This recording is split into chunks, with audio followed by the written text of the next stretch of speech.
प्रीणाति पर्याप्यानन्तरायाय सर्वस्तोमोदरान्तरमुत्तमः भवति सर्वस्याब्दे सर्वमेव तेनाप्नोति सर्वं जयते शतं देव सरदा वर्धमानेत्यधिकमो भवति शतपति शतं दीर्घमायुर्वर्धयेन वर्धयन्ति शतमेन मे వరలక్ష్మి అంటే పరిపూర్ణావతారమైన కృష్ణావతారంలోకి మిగిలిన అవతారముల యొక్క తేజస్సు అంతా ప్రవేశించినట్టే మిగిలిన లక్ష్ముల యొక్క కటాక్ష శక్తి అంతా కూడా ఎవరిలోకి ప్రవేశిస్తుందో ఆవిడని వరలక్ష్మి అని పిలుస్తారు. లక్ష్మి అన్న మాటకి కేవలంగా సంపద ఇటువంటి అర్థమే కాదు, మిరుపు అని ఒక అర్థం ఉంది.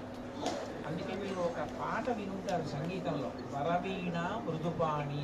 వీణ అంటే వాయించే సంగీత పరికరము అని కాదు, విరుపులతో కూడుకున్నవి ఏవి ఉన్నా అది లక్ష్మీ కటాక్షం. వజ్రవైడూర్యాలు, ముత్యాలు, రత్నాలు, చీనాంబరాలు, పట్టుబట్టలు, కడదగాయమానమైనటువంటి దీపాలు, హర్మ్యాలు, ఇవన్నీ కూడా లక్ష్మీదేవి. పసిపిల్లల ఏడుపులో లక్ష్మీదేవి, పువ్వులలో లక్ష్మీదేవి, పాలలో లక్ష్మీదేవి, ధాన్యంలో లక్ష్మీదేవి, నవ్వులలో లక్ష్మీదేవి. ఇవన్నీ మిరుపులే. ఈ మిరిసిపోయేవి ఎక్కడుంటాయో అక్కడ లక్ష్మి ఉంటుంది. అటువంటి లక్ష్మీదేవిని వరలక్ష్మిగా ఈ శ్రావణ మాసంలో ఉపాసన చేస్తారు. చాలా తేలికగా అనుగ్రహిస్తుంది. మంచి గుణములను పొంది ఉంటే లక్ష్మీదేవి యొక్క స్వరూపాన్ని ఆరింటిని గుర్తించింది. సిద్ధలక్ష్మి, మోక్షలక్ష్మి, జయలక్ష్మి, సరస్వతి, శ్రీలక్ష్మి, వరలక్ష్మి ప్రసన్న మమసంపదా. ఈ 6 లక్ష్ములలో చిట్ట చివర వరలక్ష్మి అన్న పేరు ప్రస్తావన చేస్తారు.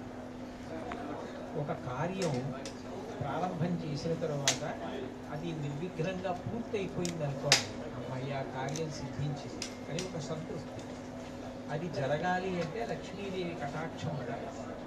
మోక్షలక్ష్మి, మనుష్య జన్మ పొందిన తరువాత భక్తితో కూడిన కర్మాచరణ చేసి జ్ఞానమును పొంది మోక్షం పొందితే అది చాలా గొప్ప విషయం కదా. అటువంటి మోక్షాన్ని ఇవ్వగలిగిన తల్లి కాబట్టి మోక్షలక్ష్మి.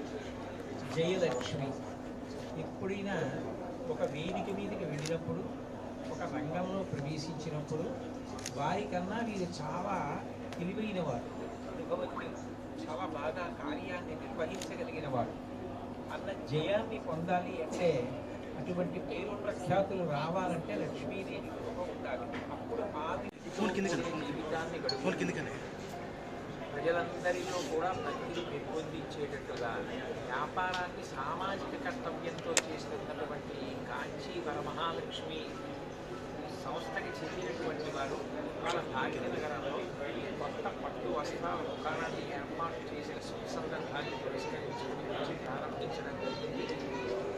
ఇంకా వృద్ధిలోకి వచ్చి సమాజ హితానికి పాల్గొంటూ వారు మంచి పేరు ప్రఖ్యాతులతో వృద్ధిలోకి రావాలని కోరుకుంటున్నారు.